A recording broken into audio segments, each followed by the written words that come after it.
Big boss Malayalam season 7 അക്ബറിൻ്റെ ഫാമിലിയും വന്നിരിക്കുകയാണ്. ഉമ്മയും വൈഫുമാണ് വന്നിരിക്കുന്നത്. പക്ഷേ അക്ബറിന് ഇന്നലത്തെ ഷാനവാസിൻ്റെ അനീഷിൻ്റെ അവസ്ഥ തന്നെ ചെന്ന് സ്വീകരിക്കാൻ പറ്റത്തില്ല.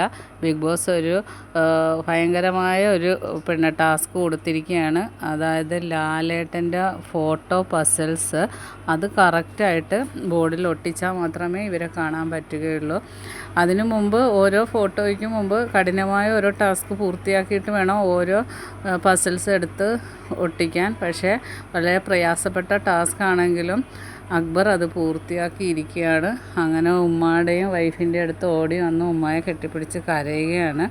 അതിനുശേഷം അക്ബർ വീട്ടിലുള്ള എല്ലാവരെയും പരിചയപ്പെടുത്തുന്നുണ്ട്. പക്ഷേ വീട്ടിലെ കണ്ടസ്റ്റൻസാണ് ആദ്യം പോയി അവരെ നല്ല രീതിയിൽ സ്വീകരിച്ചത്. അതിനുശേഷം ഉമ്മ പറയുന്നുണ്ട് ഒരുപാട് ഫുഡ് കൊണ്ടുവന്നിട്ടുണ്ട്. 35 കിലോളം ഫുഡുകൾ നോർത്ത് ഇന്ത്യൻ ഫുഡും കേരള ഫുഡും എല്ലാം കൊണ്ടുവന്നിട്ടുണ്ട്, മന്തിയും എല്ലാം. അപ്പോൾ നിവിന് ഭയങ്കര സന്തോഷമായി. പക്ഷേ ബിഗ് ബോസ് അത്രയും അവിടത്തേക്ക് കൊടുത്ത് വിടത്തില്ല, അത്ര അലൗഡില്ല. എങ്കിലും അതിൽ നിന്ന് പകുതിയോളം ഫുഡ് വീട്ടിലുള്ള എല്ലാവർക്കും കൊണ്ടുവന്ന് എല്ലാവർക്കും ഒരുപാട് സന്തോഷമായി. അങ്ങനെ അക്ബർ അവരുമായിട്ട് ഓരോ കാര്യങ്ങളൊക്കെ സംസാരിച്ച് ആ ഒരു സന്തോഷം പങ്കിടുകയാണ്. ബാക്കി അപ്ഡേറ്റുമായിട്ട് വീണ്ടും കാണാം. എൻ്റെ ചാനൽ ഒന്ന് സബ്സ്ക്രൈബ് ചെയ്യണേ.